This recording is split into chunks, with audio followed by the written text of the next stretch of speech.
Bien, gloria al Señor, mis amados. Estamos todos. Creo que hace falta Edwin y algunos otros hermanos que invitamos para el día de hoy.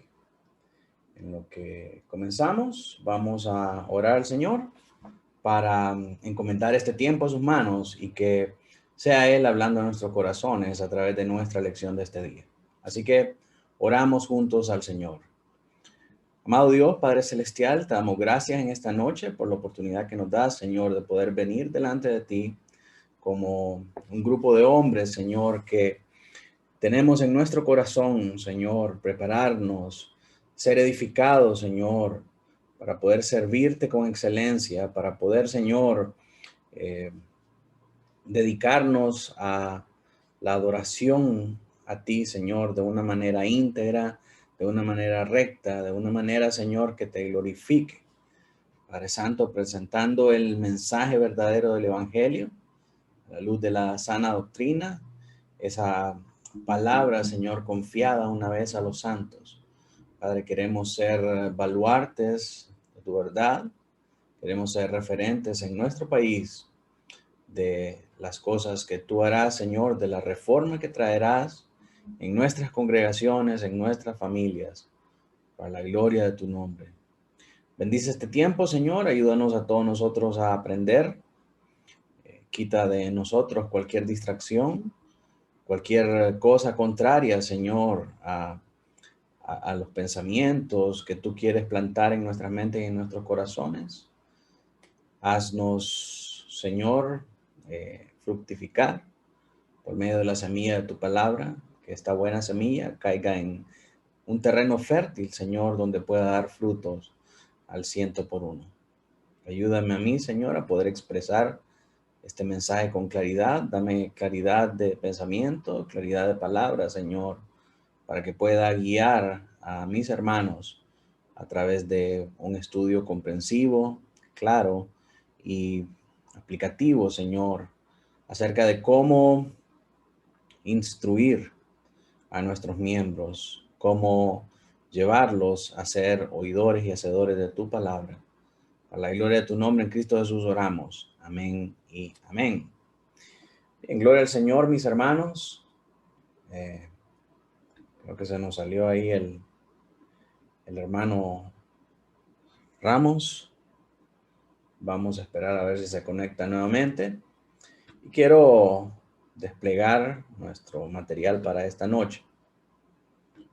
Usted recordará que en ocasiones anteriores hemos venido estudiando acerca del discipulado y nos hemos dado a la tarea de poder estudiar juntos la manera en cómo llevamos a las personas que Dios ha puesto bajo nuestro cargo, cómo los llevamos a ser no solamente oidores de la palabra, sino hacedores. Y vimos en los estudios anteriores el rol que la teología juega en este importante papel y cómo todos tenemos que estar compenetrados acerca de la importancia de estudiar los principales temas teológicos que nos ayudan a nosotros a comunicar la verdad acerca de Dios y la verdad acerca de su evangelio.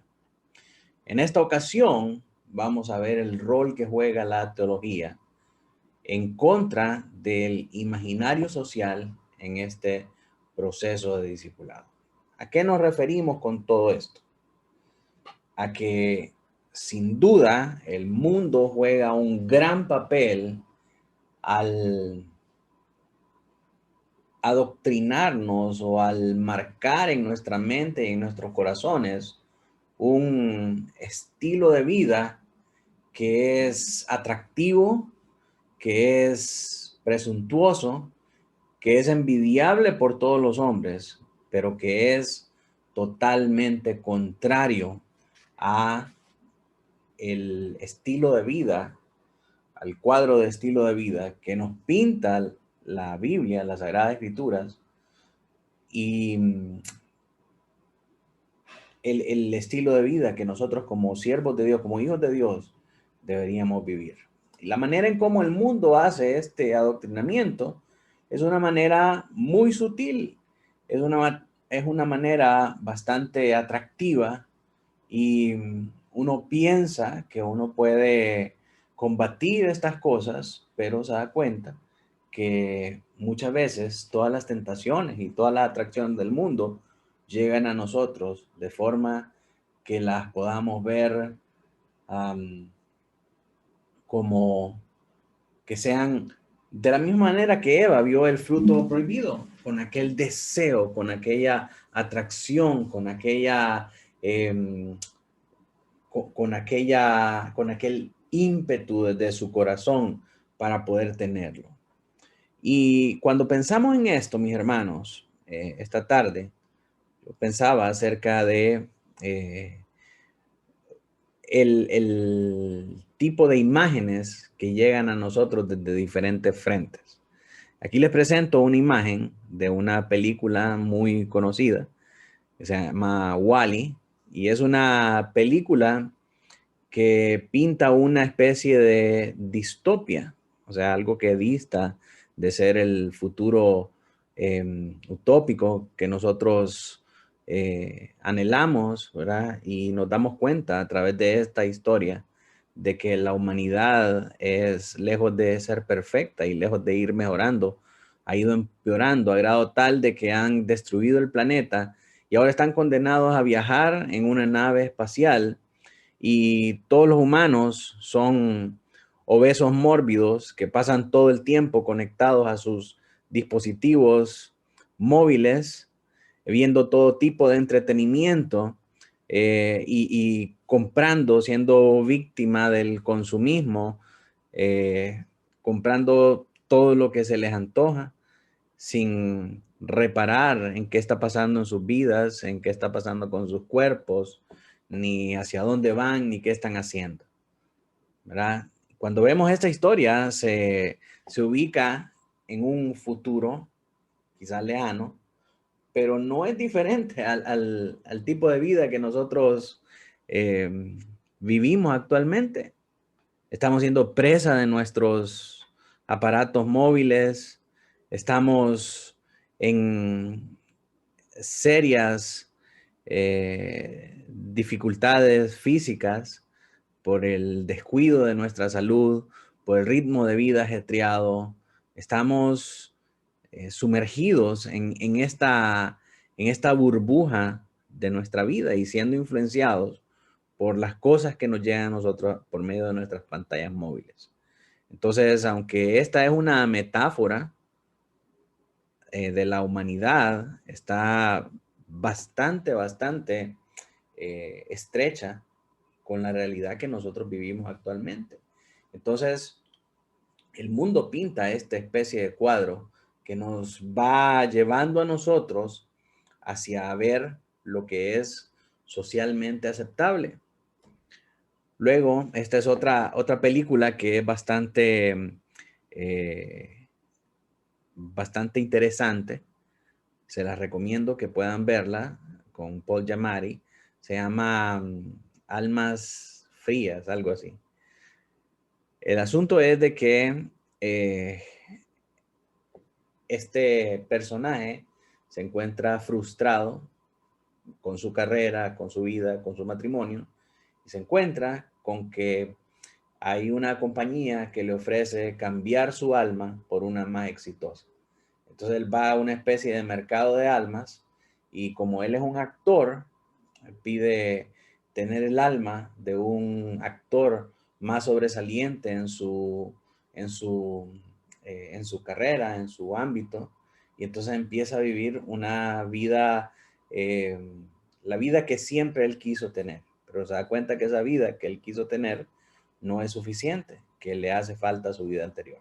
Entonces quiere entregar esa alma nueva que él agarró y regresar a su alma antigua y se da cuenta que el alma antigua fue agarrada o fue comprada por alguien más, ¿verdad? Por alguien que buscaba eh, bajar su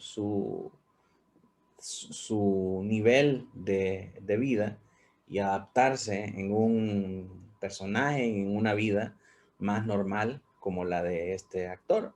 Y esto nos muestra a nosotros cómo el mundo mira como el objetivo supremo de la felicidad, el estar encajando en un ideal de vida que sería el óptimo para todos nosotros. Entonces, independientemente del caso que nosotros estemos viendo, podemos ver que hay un adoctrinamiento del mundo que va cincelando nuestra mente y nuestro corazón para hacernos pensar en lo que es normalmente aceptable y en lo que todo el mundo y todas las personas fuera de la esfera cristiana y fuera de la esfera dominada por las escrituras, lo que todo el mundo considera como el status quo, diríamos, o lo que es normal entre todas las personas. Entonces, con eso en mente, vamos a entrar en el tema de esta noche para darnos cuenta que es preocupante cómo la imaginación de muchos miembros de la iglesia está siendo atrapada por estas figuras del florecimiento humano y de la buena vida, de lo que nos venden como la buena vida, que llega a nosotros por todas estas plataformas móviles y por todos los medios a los que nosotros tenemos acceso. Y es preciso que estemos apercibidos de esto para hacernos la pregunta, ¿qué gobierna nuestra mente? ¿Qué es lo que nos dirige a nosotros hacia lo que es normal y lo que no es normal, lo que es socialmente aceptable y lo que no es? ¿Y qué es lo que gobierna la manera en cómo nosotros desarrollamos el día a día en nuestra vida? ¿Cuáles son las figuras e historias que moldean nuestro entendimiento y le dan esa coherencia a nuestra vida diaria? Este acervo de información, la información que nosotros recibimos y la información que nosotros atesoramos en nuestra mente y nuestro corazón, orienta nuestro mundo y nos dirigen hacia lo que nosotros percibimos como éxito. El tiempo, la energía y el dinero que hemos invertido nosotros a lo largo de 40 años, de toda una generación dentro del escenario mundial, es una función de las historias e imágenes del florecimiento humano en el que creemos y ponemos nuestra esperanza. Si vemos nuestra vida en retrospectiva, nos vamos a dar cuenta que nuestras acciones diarias están gobernadas por esta explosión de imágenes y de historias que moldean nuestras vidas. Ahora quiero llevarlo a que mire juntamente conmigo a través de la escritura que esto no es un asunto solamente de esta era secular, sino que también es un asunto que ya se vivía en Israel de antaño, cuando comenzaba a desenvolverse la historia redentora que se desarrollaría o se llevaría a cabo a través de la nación que Dios escogió para que de su simiente saliera el Mesías. Entonces, miremos este Israel de antaño. Israel de antaño, vemos que cada rey tenía una imagen de lo que quería que fuera su reino. Sin duda, muchas de estas imágenes estaban influenciados por los muchos reinos que rodeaban a Israel. Y claro, ¿de dónde más iban a sacar una imagen de un rey exitoso? Si ellos nunca habían conocido lo que era tener un rey, lo que era estar organizados en un reino. Ellos venían de tribus, venían de comunidades, ¿verdad? Bastante unidas. El primer cambio lo vemos a partir del libro de los jueces, cuando cada tribu comienza a fragmentarse y Dios comienza a levantar figuras militares y políticas para defender los intereses del pueblo, a los que se les llamó jueces. Posteriormente, el libro de jueces termina con el pueblo totalmente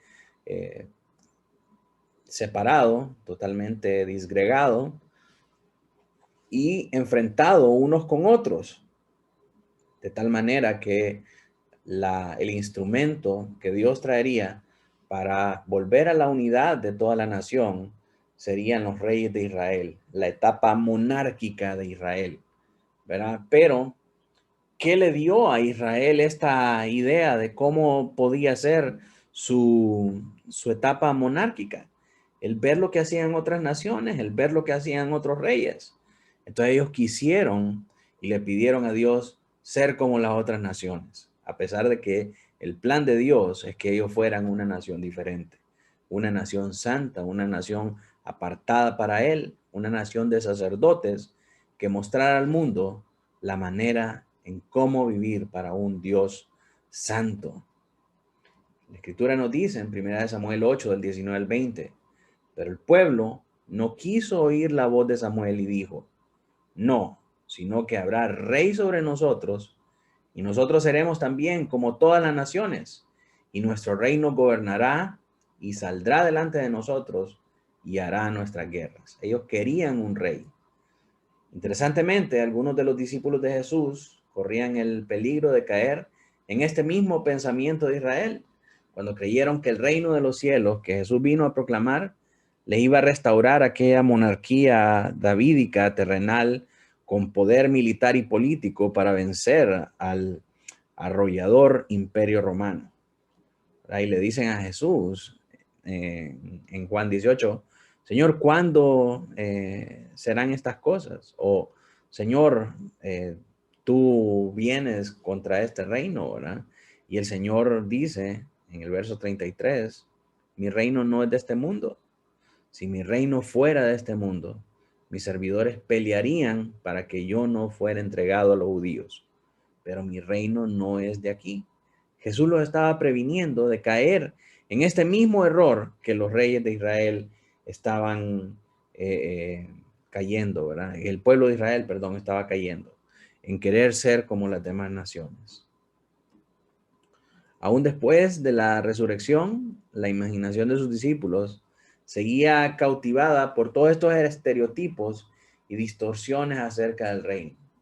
A grado tal que le preguntan a Jesús en Hechos 1:6.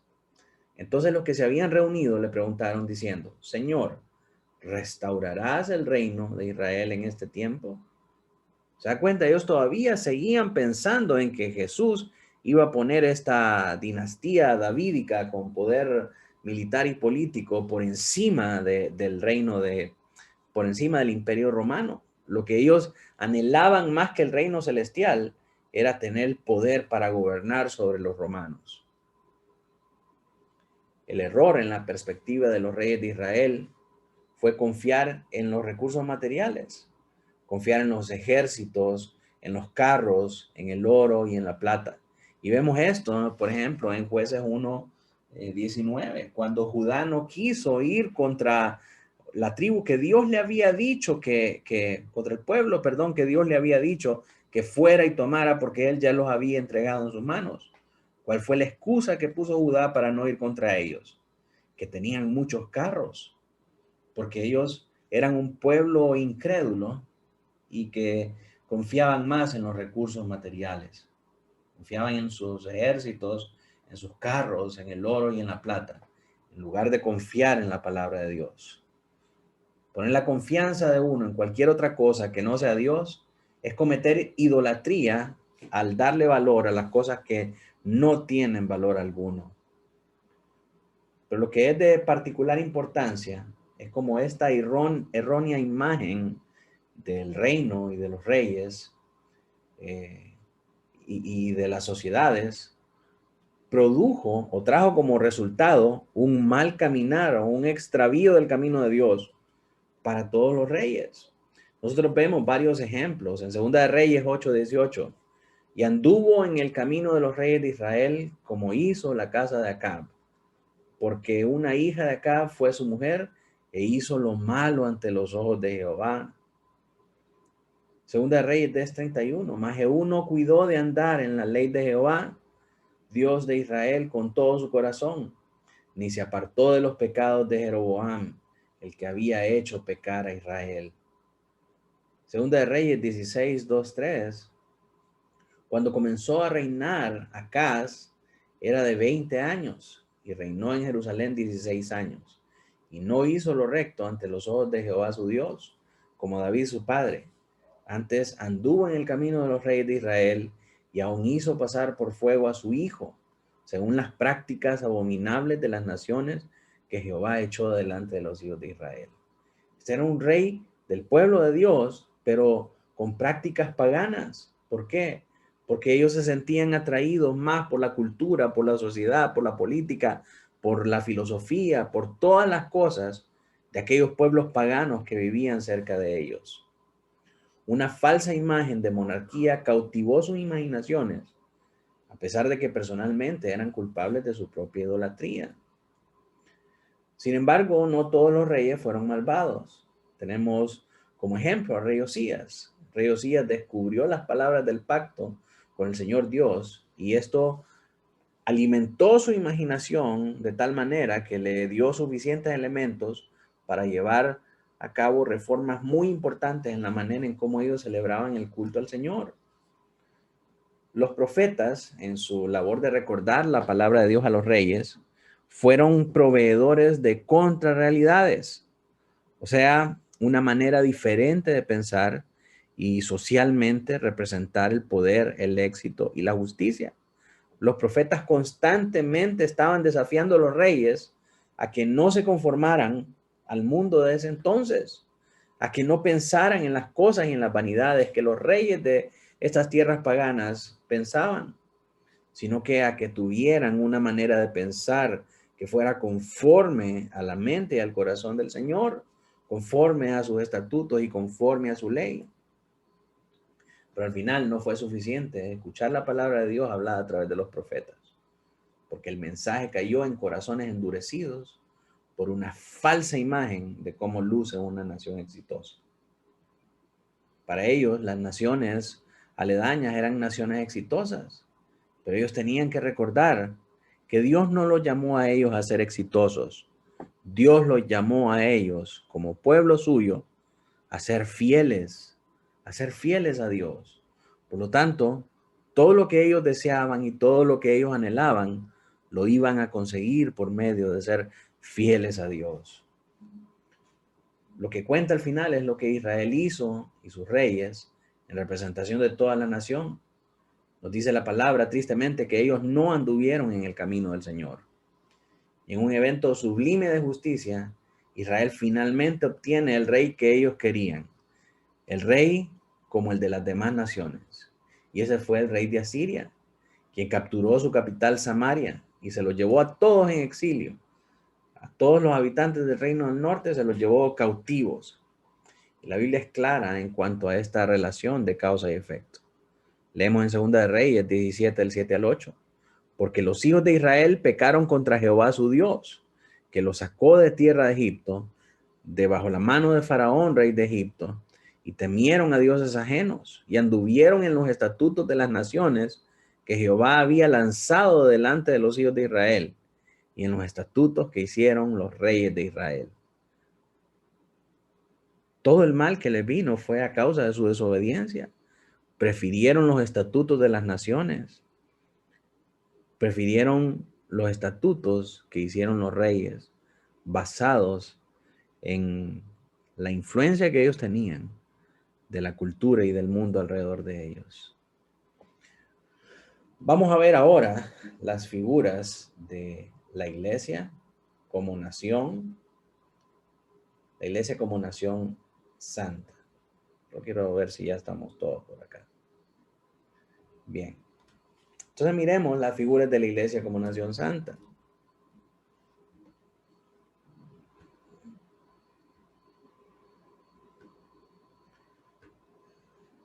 La iglesia, al igual que Israel, fue llamada a ser una nación santa. Vemos esto en 1 de Pedro 2:9. Este es un pasaje que usted quizás ya se sabe de memoria, ¿verdad? Que soy linaje escogido, real sacerdocio, nación santa, pueblo adquirido por Dios. Durante la historia de la iglesia ha sido representada de muchas maneras. Una de las más resaltables es el Santo Imperio Romano, la personificación de la iglesia visible en la tierra. Para otros ha sido vista como una contracultura, principalmente por los perseguidores de la iglesia. El caso es que ha sido personificada de diferentes maneras. pero para efectos de nuestro estudio, vamos a basarnos en la iglesia como la imagen bíblica y contundente de ese cuerpo congregacional de Cristo, compuesto por el acuerpamiento de muchas personas.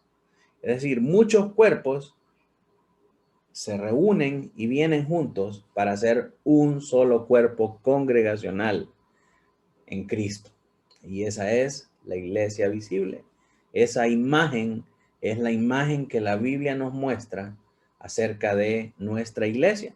Entonces, cuando consideramos la manera en cómo el mundo nos tira o nos presenta una imagen de una iglesia, nosotros vamos a ver que la imagen que el mundo tiene acerca de la iglesia es un templo, es una catedral, es una edificación, a veces monstruosa, a veces pequeña, pero para el mundo la iglesia es un edificio.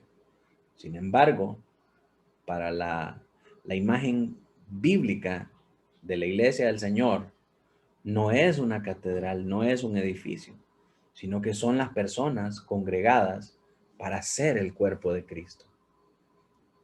¿Se da cuenta cómo hay una diferencia en este compendio de imágenes que vienen del mundo y que proceden de la Escritura? El apóstol Pablo tiene la imagen más clara acerca de lo que es la iglesia. Podemos resumir su concepto como la edificación de un cuerpo.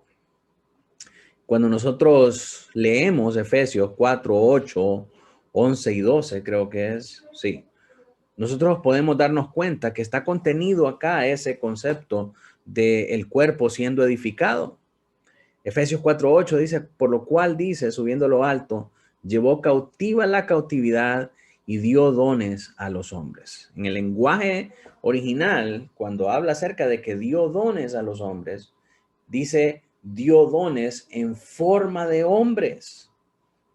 Y entonces por eso, cuando entendemos estos dones en forma de hombres, podemos entender los versos 11 y 12, que dice que constituyó a unos apóstoles, a otros profetas, a otros evangelistas, a otros pastores maestros, a fin de perfeccionar a los santos para la obra del ministerio, para la edificación del cuerpo de Cristo. Estos dones hombres son estos ministerios aquí representados y su función su labor de dones, su labor como dones, perdón, es el de perfeccionar a los santos para la obra del ministerio. No para ser famosos, no para ser millonarios, no para ser celebridades, para perfeccionar a los santos para la obra del ministerio. ¿Por qué? Porque perfeccionando a los santos para la obra del ministerio es como se edifica el cuerpo de Cristo. Los oficiales de la iglesia cumplen su rol edificando a cada individuo que es miembro de una iglesia. A su vez, lo que estos discípulos hacen con sus cuerpos es contribuir a la edificación del cuerpo de Cristo. Únicamente somos la iglesia, mis hermanos, cuando estamos juntos, cuando estamos en asamblea, congregados, adorando y proclamando el nombre de Cristo. Contrario a la opinión popular, nuestros cuerpos entonces no son para ser utilizados de la manera en que nosotros querramos. En lugar de eso, son templos del Espíritu Santo, nos dice la Escritura, construidos bajo la premisa de que Jesús mismo vertió su propio cuerpo por causa nuestra. Primera de Corintios 6, del 19 al 20. ¿O ignoráis que vuestro cuerpo es templo del Espíritu Santo, el cual está en vosotros, el cual tenéis de Dios, y que no sois vuestros, porque habéis sido comprados por precio? Glorificad pues a Dios en vuestro cuerpo y en vuestro espíritu, los cuales son de Dios. Vuestro cuerpo y vuestro espíritu son de Dios. Los pastores debemos entonces incursionar en fisiculturismo espiritual para la gloria de Dios. Tenemos que esforzarnos y tenemos que trabajar por construir ese cuerpo, por edificar ese cuerpo. Y eso lo hacemos despertando a los discípulos a la realidad de que sus cuerpos son miembros y son instrumentos de Cristo para que puedan glorificar a Dios con esos cuerpos. Hacer discípulos, entonces, involucra más que llevarlos al mensaje de salvación y orar porque el Señor haga la obra regenerativa. Involucra también trabajar en físico-culturismo espiritual, es decir, en la edificación del cuerpo de Cristo, que es la iglesia. Edificamos a la iglesia edificando el cuerpo de un miembro a la vez. Cada vez que nosotros invertimos tiempo en edificar a un miembro, nosotros estamos edificando la iglesia del Señor. ¿Cómo glorificamos a Dios con nuestro cuerpo? No existe una imagen más perjudicial que distorsiona tanto nuestro día a día y nuestro entendimiento del Dios del Evangelio como la imagen del amor. Vamos a ver que la imagen del amor es un serio obstáculo en enseñar a los hermanos a hacer de edificación para todo el cuerpo de Cristo. El amor, el concepto mundano, el concepto social del amor se interpone como un obstáculo terrible para presentar el verdadero concepto de lo que es la vida del Evangelio y lo que es la edificación del cuerpo de Cristo, que es nuestra meta última. El amor es frecuentemente personificado como el deseo de sentirse realizado, ¿verdad? Ese ejemplo que vimos al principio del comprador de almas, que quiere una alma mejor que la suya, en la que pueda sentirse exitoso, en la que pueda sentirse amado, en la que pueda sentirse que está en la cúspide de su carrera, ¿verdad? Ese deseo de sentirse realizado es muchas veces personificado como el amor. Y ese ideal lo podemos definir como romanticismo. El amor también se presenta como aceptar a las personas tal y como son. Esta es la labor del inclusivismo en nuestros días. También se presenta como la lealtad hacia nuestro propio grupo de personas, que es lo mismo que el tribalismo. Las historias de amor producidas por Hollywood sugieren que cumplir con los deseos de amor es una forma superior de bondad en su más pura expresión, aun cuando esta forma de amor involucre adulterio, cuando el matrimonio se encuentra estancado y es totalmente insatisfactorio para sus participantes. Nos damos cuenta que esta representación distorsionada del amor crea serios problemas y serias objeciones en la mente y el corazón de las personas. Cuando las personas dicen que buscan amor, realmente están buscando este concepto pervertido y distorsionado de lo que es el amor. Por eso escuchamos hoy en día consignas como el amor es amor, el amor siempre gana, ¿verdad? Para referirse a esos pensamientos distorsionados, por un lado de inclusivismo, tribalismo y romanticismo, que dista mucho de la perspectiva objetiva y responsable que Dios espera de nosotros en el amor. El amor es representado como una emoción intrínsecamente buena, independientemente de los sexos, de los géneros, no importa si es con un animal o con un objeto inanimado, y en última instancia no importa la cantidad de personas involucradas. Eso es el amor para la gente del mundo. El amor debe ser libre de todas las obligaciones, principalmente de esa terrible atadura social de matrimonio monógamo, como lo presentan ellos, obviamente.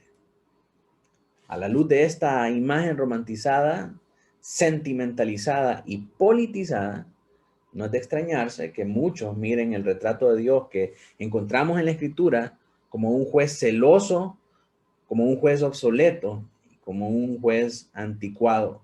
Ya está pasado de su fecha de expiración, ¿verdad? Esta es la la dura realidad de por qué muchas personas no quieren aceptar el concepto de amor que Dios ha dejado en su palabra, porque presentan el amor como algo totalmente equivocado, distorsionado y perverso.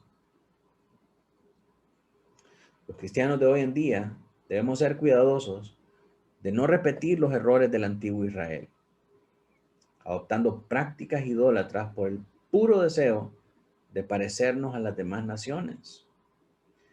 Quizás la iglesia no esté en peligro de adorar ídolos de madera y de talla, pero sí está en peligro de poner su confianza en las cosas equivocadas, en programas, en técnicas, en ideologías e incluso en teologías. En lugar de aprender a temer al Señor y caminar de acuerdo con su palabra y perseguir la salvación del Señor Jesucristo.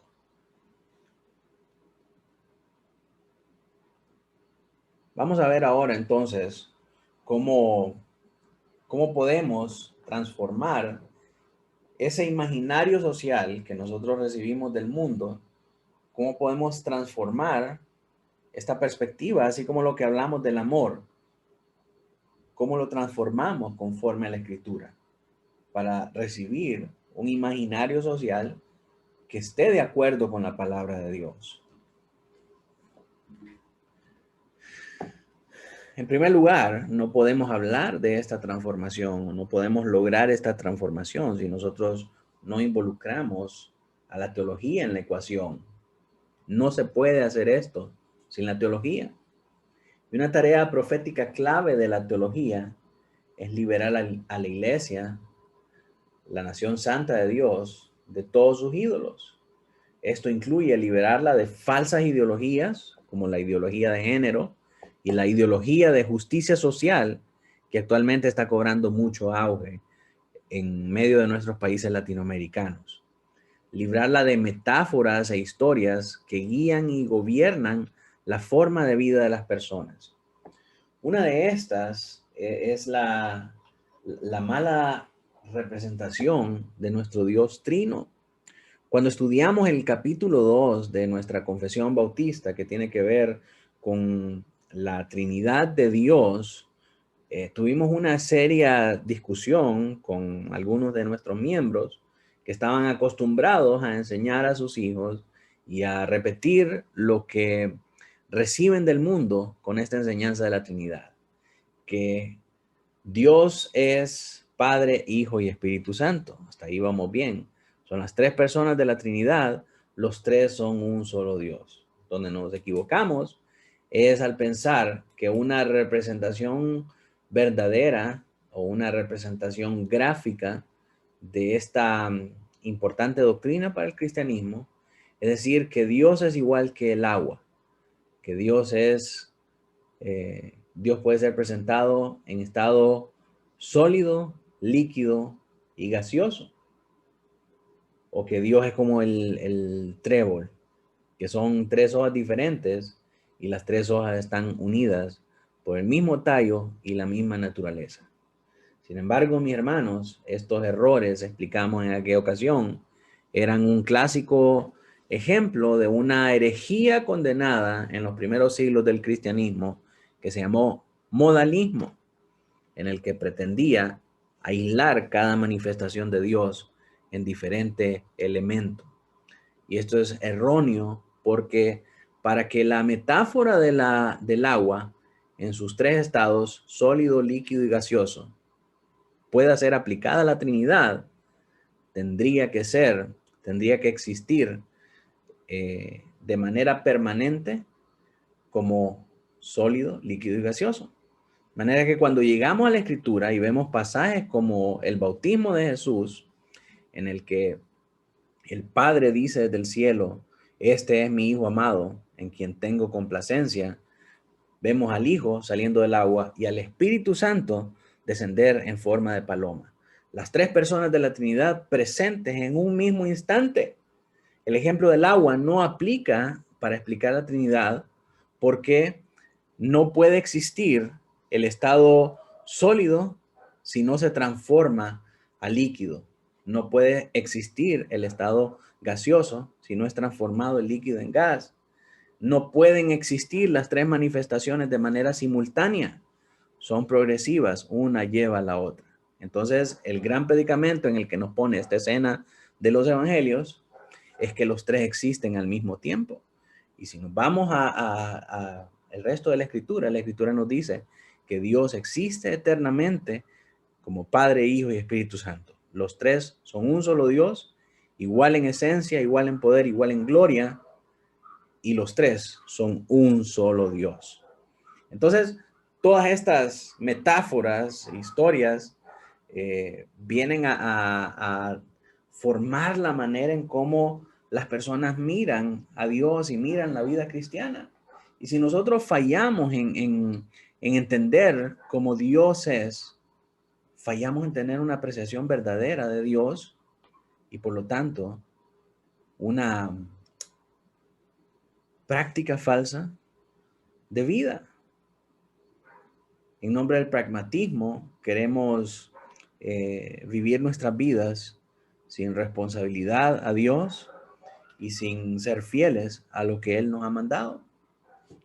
Entonces, como teólogos, nuestra labor es liberar a la iglesia de estos ídolos que están compuestos de falsas ideologías, de metáforas e historias que alejan a las personas de la verdad y gobiernan sus vidas. Otro de ellos es el clásico ejemplo del libre albedrío, que Dios nos dio un libre albedrío para poder decidir si podemos ser salvos o no. Y por supuesto, Dios nos dio libre albedrío para elegir sobre las causas secundarias, pero no para salvación. Entonces, cuando la gente piensa que el libre albedrío es para salvación, vive su vida como quiere, esperando llegar a ese momento perfecto en el que puede venir y aceptar a Dios en su vida y arrepentirse de toda su maldad pasada. Entonces, así es como una ideología falsa, como una teoría distorsionada de la verdad, nos lleva a tener un mal caminar, un mal proceder como los reyes de Israel. En cierto sentido, esta labor que hace la teología es una tarea negativa porque denuncia las falsas creencias, las falsas prácticas y las falsas maneras de imaginarse el mundo que la sostiene. O sea, esta es la parte contra de la teología, ¿verdad? La parte que denuncia, la parte que trata de desenmascarar las falsas prácticas y de contrarrestar las falsas maneras de imaginarse el mundo. Los pastores teólogos necesitamos tener por lo menos un entendimiento básico, no solo de las escrituras, sino también del contexto en que nuestros discípulos viven. El contexto cultural influencia profundamente la manera en la que las personas experimentan, interpretan, piensan y buscan vivir el Evangelio. Aquel dicho popular de Sócrates, conócete a ti mismo, debemos agregarle, conoce a tu cultura también. El imaginario social, ¿qué es entonces todo este imaginario social del que hemos venido hablando? Este imaginario social es la imagen que retrata nuestras creencias y nuestras prácticas diarias, particularmente la manera en la que las personas imaginan su existencia social. El imaginario social no es una teoría, es decir, no es la creación de intelectuales, no fueron profesores de seminario o de universidad que se reunieron para establecer este imaginario social, sino que es una manera de pensar en base a historias que son trasladadas por la misma sociedad. Es la ignorada historia del mundo que se asume y se pasa por medio del lenguaje, por medio de las imágenes y por medio de las prácticas propias de una sociedad. El imaginario social, le repito, no se enseña en las universidades, sino que se pasa por medio de las culturas, por medio de imágenes, por medio de historias y por medio de leyendas. La gente no se vuelve secular, es decir, no se vuelve una con el mundo, no adopta la cultura de la sociedad y el pensamiento de la sociedad, llevando la clase de secularidad 101 en la universidad, sino que la gente adopta esta perspectiva secular por participar en una sociedad que ya no se refiere a Dios en la manera en cómo solía. ¿Sí? Hace algunos años atrás, cuando la mayoría de nosotros estaba niños, se recordarán cómo era la gente de prudente y de consciente de no ofender a Dios y de no hacer nada en contra de lo que habíamos sido enseñados que era la norma de fe en aquel momento. Hoy por hoy a nadie le importa. Antes todos éramos conscientes de la vestimenta prudente, de la vestimenta recatada, de los buenos modales, de la atención a los mayores. Y ahora parece que todas esas cosas se han perdido. ¿Por qué? Porque se dejó de tener un concepto alto de ese Dios santo. Por tanto, si no es santo, entonces no es serio acerca de los mandamientos que Él nos ha dado. El imaginario social es entonces el conjunto de metáforas y de historias por las que vivimos, las imágenes y narrativas que indirectamente nos adoctrinan. Todos hemos sido adoctrinados, mis hermanos. Es decir, todos hemos sido llenos de doctrina y de enseñanza. Doctrina es enseñanza. Las doctrinas que sostenemos, ya sean filosóficas, políticas, teológicas, por muy cómodas o incómodas que sean, verdaderas o falsas, hoy en día muchos son adictos a las teorías de la conspiración, ¿verdad? Y saben muy dentro de su corazón la falsedad que hay en ellas, pero encuentran deleite en promulgarlas, encuentran deleite en compartirlas con otros. Y estas se basan grandemente en cuánto concuerdan con el imaginario social que prevalece en nosotros. ¿Verdad? La filosofía que adoptamos, la política que adoptamos, la teología que adoptamos, independientemente de que sea verdad o sea mentira, sea cómoda o incómoda, se basa en esa concordancia con el imaginario social que prevalece en nosotros a causa de lo que nosotros hemos llenado nuestra mente y nuestro corazón para tener una cosmovisión de nuestra sociedad. La razón por la que se llama tarea negativa de la teología es para reflejar críticamente la manera en la que la iglesia abraza este imaginario social prevaleciente en lugar de aferrarse al imaginario bíblico. El imaginario bíblico es la verdadera historia de lo que el Dios Trino está haciendo en el mundo. Como pastores teólogos, no luchamos contra carne ni sangre. Luchamos contra poderes sociales y principados ideológicos. Mis hermanos, mientras que los hermanos, bueno, algunos son hermanos, otros no. Los hermanos carismáticos están luchando contra potestades imaginarias, limpiando los aires y reprendiendo a los principados de maldad.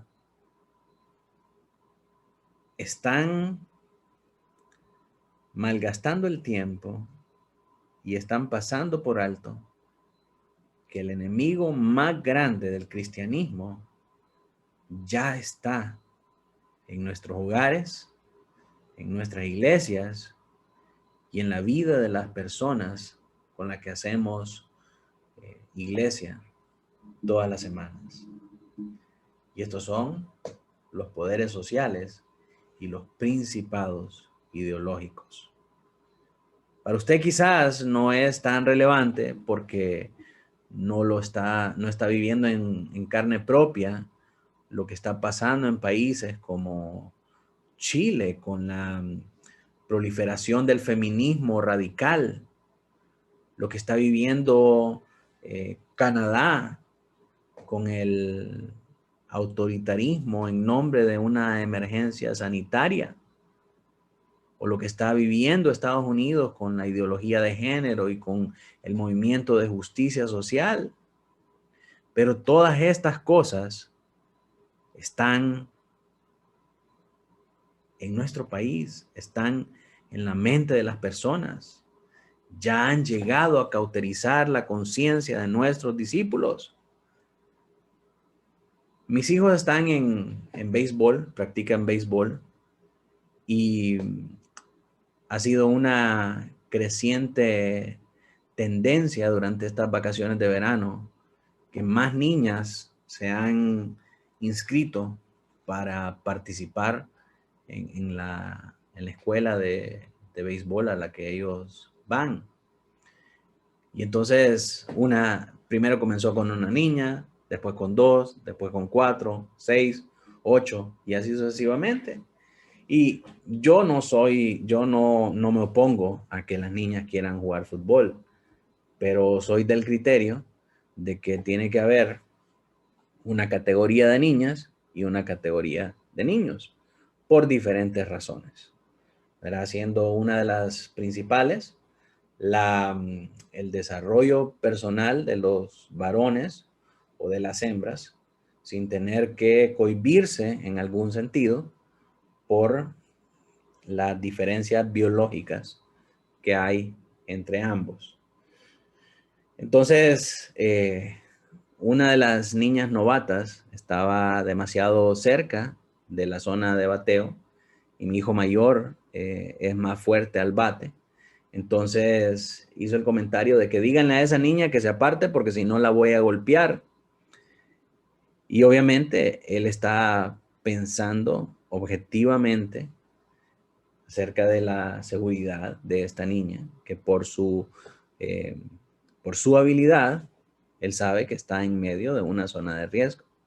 Cuando mi hijo dijo eso, la reacción de muchos ahí fue decirle machista. Entonces usted puede ver que aunque no es un problema real que el feminismo radical esté militante en nuestro país, o sea, sí lo hay, pero es muy escaso. Pero usted puede ver que estas ideologías ya perpetraron la mente y el corazón de las nuevas generaciones. Entonces, en lugar de estar perdiendo tiempo limpiando los aires y peleando contra demonios en lugares celestiales, nuestra labor como cristianos es contrarrestar a estas ideologías malévolas, a estos poderes sociales que quieren imponer las leyes del imperio como en el tiempo de Daniel. Estos poderes sociales quieren que la Iglesia de Cristo se arrodille ante su autoridad suprema y deje de ser la Iglesia, deje de hacer lo que hace para ser la Iglesia, para arrodillarse a ellos y hacer lo que ellos dicen. Entonces tenemos una labor muy importante y por eso es importante que estudiemos teología, para poder saber cómo podemos liberar a la iglesia de todos estos ídolos falsos que están en el corazón de las personas. Una manera importante en la que la teología ayuda a los líderes de las iglesias a ser discípulos es mejorando sus competencias para examinar críticamente las imágenes e historias por las cuales están viviendo los cristianos a la luz del imaginario bíblico, en contraste con las imágenes e historias por las que deberían vivir. Es decir, el imaginario bíblico tiene que alumbrar a nosotros para hacernos ver qué tipo de imágenes e historias estamos viviendo nosotros en nuestra vida. Y comparar si esas imágenes e historias que nosotros estamos viviendo en nuestra vida son compatibles con las imágenes y con las historias por las que nosotros deberíamos vivir. Siendo la principal de ellas la historia de Jesús como el clímax o la cúspide de la historia que comenzó en el Antiguo Testamento, concerniente a Adán, a Abraham y a Israel, el plan de redención de Dios. La historia de Pablo es una historia digna de imitar, pues él vio cómo el señorío de Cristo difería del señorío subversivo y prevaleciente de la historia romana del César. El apóstol llega al punto de identificar su propia historia personal con la apasionada narrativa de Jesús cuando dice en Gálatas 2:20, con Cristo estoy juntamente crucificado y ya no vivo yo, mas vive Cristo en mí. Y lo que ahora vivo en la carne, lo vivo en la fe del Hijo de Dios, el cual me amó y se entregó a sí mismo por mí. Para Pablo, solo había una imagen y una historia que debería gobernar la vida cristiana. Y esta es la historia del Evangelio. La historia de Pablo es una historia que es digna de imitar, pues él vio cómo el señorío de Cristo difería. Oh, perdón, hermanos. Ok, aquí estamos. La teología ayuda, la teología ayuda a la iglesia a moldear su imaginación colectiva para que esa imagen de la vida como cuerpo y todo lo demás esté gobernado por el mensaje del Evangelio en el corazón de la historia maestra que unifica toda la escritura. Esto es lo que Dios estaba haciendo anticipadamente en Israel y que hace posteriormente en Cristo para proveer luz a las naciones y reconciliar todas las cosas con Él mismo y renovar así la creación. Esta es una imagen muy diferente de la salvación que era ofrecida por los romanos a través de su diosa Salus, que era esa diosa de la salvación. Y no digamos de la imagen que ofrecen hoy por hoy los gurús del bienestar. Jesús era un experto contador de historias. Y las historias que él contó estaban diseñadas para transformar el imaginario social de sus discípulos.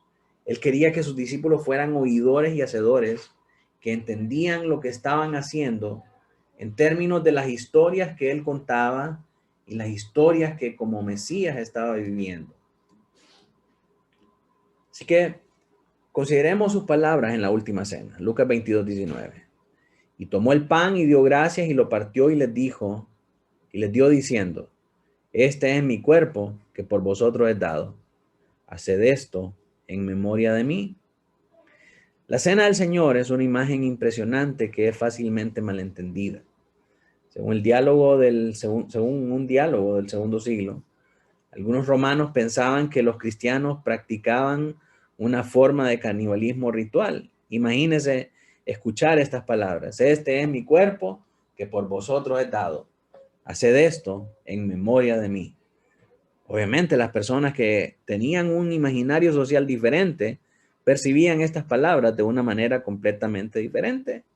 Dijeron, estos están locos. Sencillamente porque no le encontraban sentido a la cena del Señor, porque no concordaba con su imaginario social. Ellos consideraban la debilidad y el sacrificio no como una virtud, sino como un defecto. Y sin embargo, en el imaginario social de la iglesia, la debilidad y el sacrificio son la virtud más grande. ¿Qué dice el Señor Jesucristo? El que quiera ser el mayor entre vosotros, que sirva a los demás. Sacrificándonos es como alcanzamos la grandeza. Uno no puede discernir el cuerpo fuera del imaginario social generado y gobernado por el Evangelio. Por lo tanto, de ahí es donde procede el verdadero significado de la cena. Leemos en 1 Corintios 11:29, porque el que come y bebe indignamente sin discernir el cuerpo del Señor, juicio come y bebe para sí. El discernimiento de lo que es la cena del Señor viene a nosotros a través de un imaginario social que está gobernado y que es generado por el Evangelio mismo. Si no tenemos este imaginario social en nuestra iglesia, no podemos entender el verdadero significado de la cena del Señor. El Evangelio es el tema y el clímax del imaginario social, histórico y estructuralmente objetivo que constituye la iglesia. Informa sus creencias y promueve sus reglas y sus prácticas.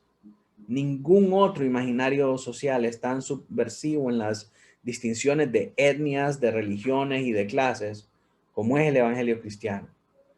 porque todos los que confían en el Señor Jesucristo como su Señor y Salvador son miembros de un solo cuerpo.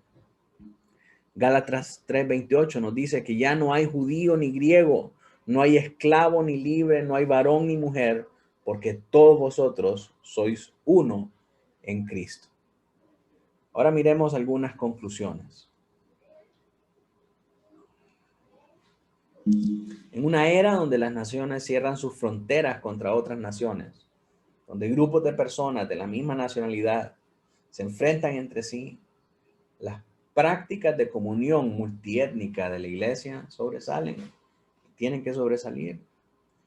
La iglesia tiene su propia historia por la cual vivir, y esa historia es el evangelio de nuestro Señor Jesucristo. Piensa en la teología como esa reflexión crítica de las historias por las cuales la iglesia vive y las que efectivamente está viviendo en carne propia. Se va a dar cuenta que al final estas historias pueden ser bíblicas o puede ser que no sean bíblicas. De manera que es la responsabilidad de la teología descartar aquello que solo es parte de la cultura y lo que pertenece verdaderamente en el evangelio. Algunas aplicaciones prácticas. Si la iglesia quiere hacer discípulos, necesita hacer teología para asegurarse que está ayudando a las personas a seguir el evangelio en lugar de presentar campañas publicitarias de autos lujosos y mitos hollywoodenses de amores prohibidos. Y esta es la manera en cómo se miran muchas veces las enseñanzas que presentan las iglesias de la prosperidad. Parecen más campañas publicitarias de marcas que un estilo de vida cristiano, o estar promoviendo estos mitos de amores prohibidos. Conozco pastores que dedican su esfuerzo ministerial a hacer casamenteros, estar casando miembros hondureños con misioneros norteamericanos para recibir los ingresos y los diezmos y las ofrendas de la iglesia enviadora en Estados Unidos. Segunda de Pedro 1:16 nos dice, porque no os hemos dado a conocer el poder y la venida de nuestro Señor Jesucristo, siguiendo fábulas artificiosas, sino como habiendo visto con nuestros propios ojos su majestad. La historia bíblica de la salvación no debe ser confundida con el falso evangelio de Salus, es decir, con el materialismo, con el evangelio de la prosperidad.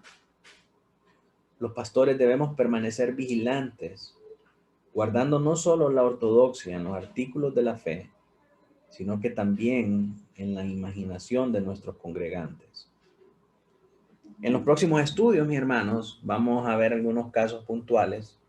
Nos van a ayudar a discernir estos signos y estos imaginarios sociales que predominan en nuestro tiempo, para que nosotros podamos despertar a todos aquellos que aún están embelesados por estos símbolos, por estas imágenes y por estas historias de nuestra sociedad. Que Dios nos ayude, amados, a despertar a todos aquellos que aún duermen. No sé si, bueno, hasta aquí, mis hermanos, nuestro tema de este día. Quisiera saber si hay alguna pregunta con respecto a este tema.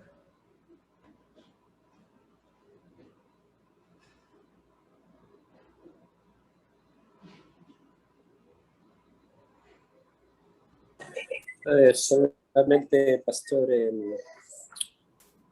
estaba pensando sobre lo que estaba mencionando durante el desarrollo del tema de los imaginarios sociales y todo eso. Yo creo que una de las más grandes imaginaciones o creencias sociales es la cultura de que se es cristiano. Sí. Culturalmente cristianos. Entonces, de ahí se desprende una gran cantidad de otras imágenes, que incluso ha llegado a la palabra cristiano sea desvalorizada por el hecho de que todo el mundo dice llamarse cristianos, que tienen, pero sus prácticas son diferentes a lo que usted dice, no están con la imagen del evangelio, sino distorsiones de la misma escritura. Y pienso, eso yo lo pienso cada vez, por ejemplo, cada vez que damos los estudios de los jueves, pienso en eso, cuando estoy desarrollando el tema de una enseñanza, una doctrina como la justificación, o ahora con lo de la Sagrada Escritura, la inspiración, pienso eso mismo con las imágenes y patrones. Incluso nosotros veníamos de ahí, de otros sectores de iglesia, pero que hemos ido corrigiendo a la luz de la Escritura y al beneficio de introducirnos a una confesión de fe histórica de la iglesia. Nos ayuda mucho a tener una imagen, un cuadro más completo de lo que la iglesia también ha confesado durante todos los siglos de historia. Pero pensamos cada vez que vamos a compartir el evangelio, antes no lo pensaba así, porque lo asimilaba de otra manera, por las imágenes y adoctrinamiento que recibimos en esos contextos de las otras iglesias. Pero ahora pensamos en eso en cuanto al estar centrado en la imagen del evangelio para desplazar la falsa imagen, y eso se logra con la teología, con la enseñanza correcta de la palabra de Dios, no dando lugar a que esas imágenes persistan en las personas y ellas mismas se consideren que están en lo correcto. Y es a través de la escritura, la exposición del texto por texto, donde las personas se dan cuenta, ¿verdad?, de que lo que escucharon como anuncios, como de Hollywood, que decía allí, que la mayoría de iglesias están promoviendo, no es lo que dice la escritura. Y pienso que esa es una de las mayores imágenes, patrones de pensamiento que hay como culturalmente cristianos y no serlo, ¿verdad? Sí. Sí, sí, totalmente de acuerdo con usted. Lo que la sociedad define como ser cristiano es totalmente diferente a lo que nos dice la palabra.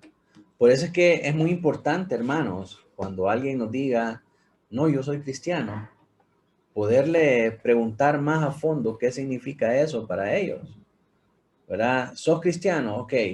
¿Qué es el evangelio para ti? Y entonces se van a dar cuenta que no saben qué es el evangelio. ¿Cómo veniste a Cristo? Muchos de ellos le van a decir porque hice la oración del pecador. ¿Y de dónde sacamos que la oración del pecador es lo que define que alguien sea cristiano o no? Y le pregunta, ¿te has arrepentido alguna vez de tus pecados? No, yo solo vine porque me trajo mi mamá o porque nacimos en una iglesia cristiana y porque esto es lo que hemos hecho toda la vida. Entonces yo soy cristiano. No saben lo que es arrepentimiento bíblico, no saben lo que es la fe bíblica, qué significa tener fe, ¿verdad? Cómo viene esa fe a nuestra vida y cómo Dios obra la salvación en nuestra vida. ¿Verdad? La gente tiene pensamientos supersticiosos todavía, aún acerca de la conversión, aún acerca de la salvación. Entonces, cuando hablamos con las personas, nos damos cuenta que aunque se dicen ser cristianos, nunca han nacido de nuevo. ¿Por qué razón?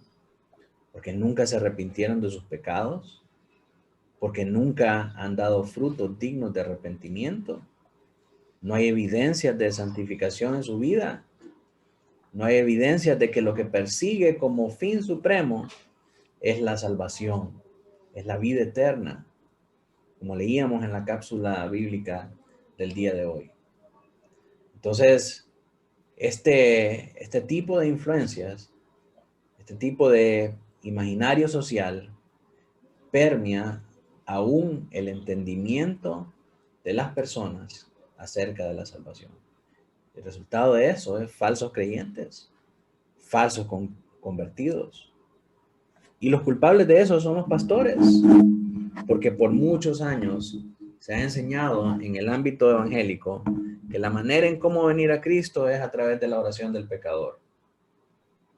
Una enseñanza totalmente antibíblica.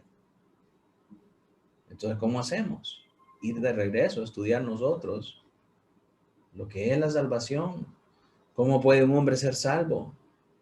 ¿Qué es el verdadero arrepentimiento bíblico? Porque muchos están arrepentidos de que los agarraron. No están arrepentidos verdaderamente de sus pecados.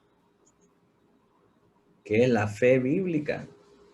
¿Cómo podemos tener esa fe bíblica? Y cómo esa fe muchas veces se convierte, óigame bien, en obras. Porque pensamos que somos salvos porque yo puse mi fe en Cristo. O sea, fue una acción mía de poner mi fe en Cristo la que me dio la salvación. Entonces tenemos un concepto totalmente erróneo aún acerca de la fe. La fe es un don de Dios que viene a nosotros por la voluntad soberana de Dios. Y no podemos tener ni arrepentimiento bíblico, ni fe bíblica en el Señor Jesucristo, si el Señor no ha operado primero el nuevo nacimiento en nosotros. Palabras de Jesús a Nicodemo, te es necesario nacer de nuevo. ¿Verdad? Pero como dice el hermano Noé, todas estas falacias, todas estas imágenes culturales han moldeado la manera de las personas de entender el cristianismo, de entender lo que significa ser cristiano. Entonces, cuando usted habla con una persona y usted detecta que esta persona no sabe qué es el evangelio, no sabe qué es el arrepentimiento, no sabe qué es la fe bíblica y no puede ver en su vida frutos de justicia, no puede ver en su vida santidad y dice que es cristiano y dice que es reformado, pero con sus palabras y con sus hechos niega la fe. Entonces usted le dice a esta persona, perdóname, pero vos no sos cristiano. Pensás que lo sos, pero no lo sos. Nada en tu vida evidencia que eres cristiano. Entonces tú no eres salvo. Si alguna vez ha tenido esa conversación con alguien y esa conversación ha salido bien, me rindo el sombrero ante usted. Porque esa conversación nunca termina bien. Nunca termina bien. Legalista, nos Sí. dicen. Legalista, fariseo, Dios es amor. Sectario. ¿Cómo? Sectario. Sectario, Dios es amor, Dios quiere que todo el mundo se salve, todos van a ser salvos, hasta el diablo va a ser salvo y muchas otras tonterías. Entonces, es parte de todo esto, ¿verdad? Que estamos hablando. La manera en cómo nosotros vamos a ir quitando todos estos vestigios distorsionados y perversos de la vida cristiana es estudiando teología. En estos días, mira, se van a reír de mí, pero me gusta mucho ver películas y a veces miro aún películas que son del lado carismático. Vi hace unos días Nada que Perder, del pastor Edir Macedo, que es el fundador de Pare de Sufrir. Una historia de amor hollywoodense, ¿verdad? Y recientemente vi la película de Héctor el Father, un reggaetonero famoso de Puerto Rico, creo que es, de allá de la época cuando empezaba el reggaetón. Y supuestamente lo vi porque era un testimonio de conversión. Y lo vi precisamente para ver si detectaba estos elementos de una conversión genuina. Y realmente me reí muchísimo porque un amigo de él dice que es cristiano, que conoce al Señor mientras está en la cárcel y él le cuenta su testimonio y le dice cómo el Señor cambió su vida y todo, pero al final de su testimonio se van los dos a buscar mujeres, porque le dice que ha estado 5 años sin mujeres, entonces necesita alimentar su carne, ¿verdad? Entonces, pienso, qué concepto más bajo y más trivial acerca de la salvación, el que tenía este tipo, que influyó en la salvación del personaje principal para que fuera salvo, que no tenía ningún celo y ningún anhelo por vivir en santidad. Entonces, ¿qué podemos esperar de una conversión así? Una conversión carnal. Una persona que no ha nacido de nuevo, que no ha sido regenerada por el Espíritu Santo y que no puede buscar los afectos eternos, los afectos espirituales, sino que está únicamente satisfaciendo su ego al decir que antes era reggaetonero mundano y ahora es un reggaetonero cristiano que anda predicando el evangelio por todo el mundo. Al final lo que quería era fama y la tuvo de una u otra manera. Antes por el reggaetón y ahora porque es un predicador que era famoso y renunció a todas las cosas para ser un predicador. La persona no ha nacido de nuevo, sigue deseando ese estilo de vida presuntuoso y la manera en cómo presenta el evangelio es como ese comercial de carros de lujo o como esa película de amor distorsionado de Hollywood. Entonces, mis hermanos, tenemos una gran labor delante de nosotros. La labor de estudiar, de contextualizar nuestras iglesias y nuestros discípulos para saber cuál es el imaginario social prevaleciente actualmente en medio de nosotros, de manera que podamos tener argumentos bíblicos, escriturales y teológicos para combatirlos. No sé si alguien tiene alguna otra aportación.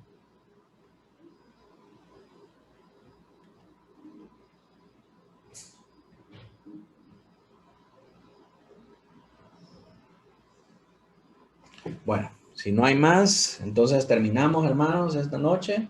Voy a pedirle al pastor Hobbs si nos despide en oración, mi hermano. Amén. Padre, te damos gracias por este tiempo hermoso que tú nos concedes de poder profundizar en tu palabra y de esta manera, Señor, seguir creciendo y llevar esta palabra a cada uno de nuestros hermanos y que la iglesia pueda crecer y fortalecerse cada día más. Gracias por mis hermanos que hoy estuvieron presentes. Gracias por el pastor Sharan. Señor, sigue bendiciendo su vida y que tú puedas guiarle cada día más con tu espíritu, de toda verdad y de toda justicia. Que tu nombre sea exaltado y glorificado en medio nuestro cada día más, Señor. Y líbranos de mover nuestro pie hacia la izquierda o hacia la derecha. Que siempre estemos firmes en esa palabra que tú nos has dado. Y vive y permanece para siempre. Gracias, Padre, en el nombre de Jesús. Amén y amén. Amén. Amén.